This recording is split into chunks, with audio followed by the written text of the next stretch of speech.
What's up, everybody? Welcome back to the AM.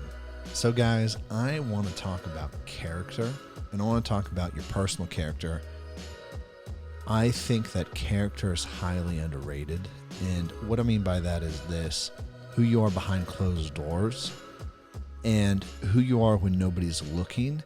It's very easy to perform when you've got eyeballs on you. It's very easy to do the things that you've said you're going to do when everybody's looking at you. And oftentimes it's a different story when no one's looking. So, for instance, it's very easy to get up, go to work, be on time, and be early when you have a boss telling you to do it. But when it's your own self telling you to go to the gym, or when it's your own self telling you to go to the park at a certain time, well, it seems not to matter at that moment, does it? It seems not to be a big deal if you're 10 minutes, 15 minutes late. That's your character. The way that you treat yourself when no one's looking, the way that you keep your word and you honor your word when no one's looking, that's really who you are behind the scenes. When there's no outside pressure applied, that's when self-discipline matters the most.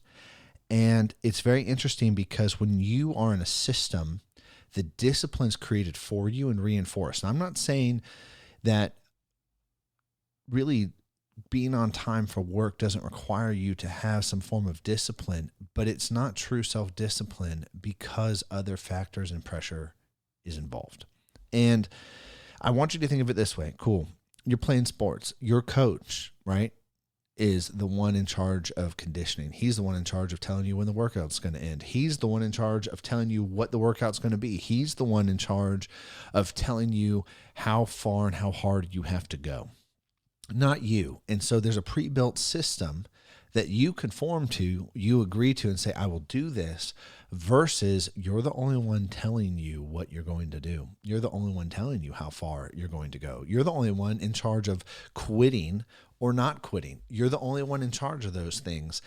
And it tends to be that when we are the only ones in charge of doing what we said we were going to do, we fail more often than when somebody else is involved.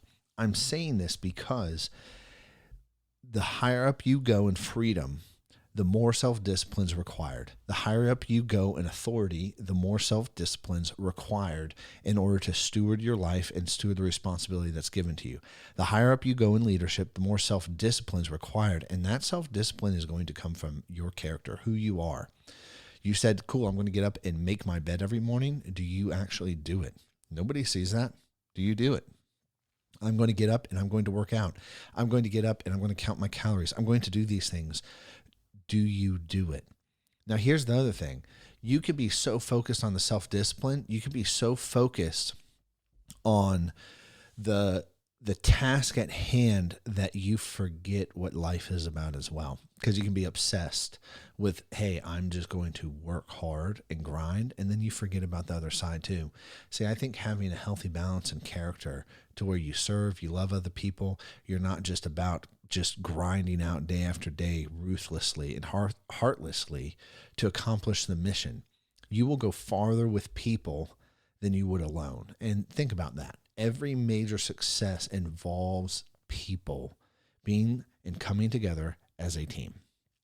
I'm going to say that again. Every major success in life involves people being and coming together as a team. And your character has to support that. So who you are behind closed doors matters. And then also how you operate as a community and as a leader within a team matters. And who you are behind closed doors is who you really are. And even if you're good at faking it until you make it, as a lot of people say, even if you are good at that, eventually the real you is going to come out. And this is where I personally believe a lot of imposter syndrome comes from, because we're one way in front of people in a radically different way when we're by ourselves. And then all of a sudden you feel like you're an imposter. You're just faking it and doing these things because you'll keep your promises to other people, but you won't keep your promises to you.